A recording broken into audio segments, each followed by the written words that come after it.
पसंद करता है ना? पसंद तो करता हूँ पर रिस्पेक्ट ज्यादा है। ऐसा मैंने क्या कर दिया जो मुझे इस तरह बोल के चली गई? दुनिया जैसी दिखती है वैसी है नहीं,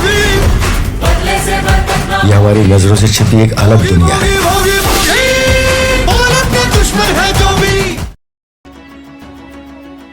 काय रे, कोण आहेस तू? इथे काय करतोयस?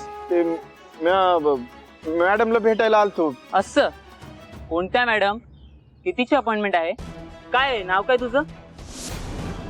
स्वानंदी मॅडमला भेटल्याशिवाय इथनं जाणारच नाही। माझ्याकडे असलेली खबर त्यांना द्यायच पाहिजे, पण फोनवर नाही देऊ शकत मी।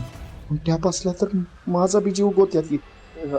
ते अपॉइंटमेंट नाही, अपॉइंटमेंट शिवाय कोणालाच भेटता येणार नाही। चल निघ इकडून। अहो त्या मॅडमला बोलव ना। अरे बोललो ना, चल निघ इकडून, चल निघ, नाही तर पोलिसात देईन।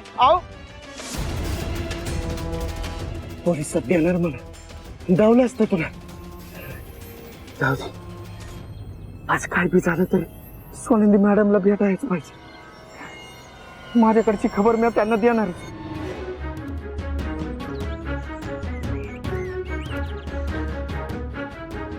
फोनवर बी समजा सांगू शकत नाही, पण टॅप असेल तर माझा जीव गोत्यात येईल। अगो कशाला नको। गुरुजी थोडं प्लीज।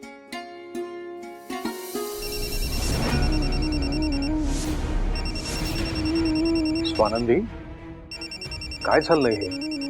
मगाचपासून तुझा फोन वाजतोय।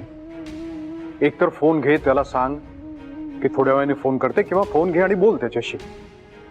गुरुजींना त्रास होतोय। सॉरी साहेब, मी बघते।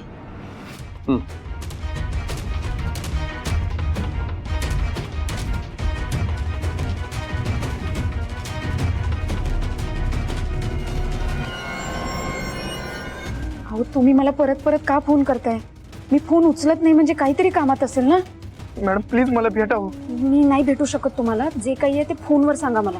हो अहो 5 मिनिटं भेटा मॅडम। हो मी नाही भेटू शकत तुम्हाला, आणि हे बघा मला ना परत फोन करू नका तुम्ही। मॅडम ऐकत तर मॅडम, एक मिनिट। मॅडम कसं समजावं तुम्हाला? अहो ही महत्वाची बातमी फोनवर नाही देऊ शकत, कसं सांगू तुम्हाला? गुरुजी, तुम्ही आलात, तुमच्या सेवेची आम्हाला संधी दिलीत, बरं वाटलं। आमच्या हातून काही चूक झाली असेल तर क्षमा करा। सुखी रहा, यशस्वी व्हा। रामकृष्ण हरी। सुजीत, संसारात जर सुखी व्हायचं असेल तर इतर सर्व मोहांचा आणि प्रलोभनाचा त्याग करावा लागेल।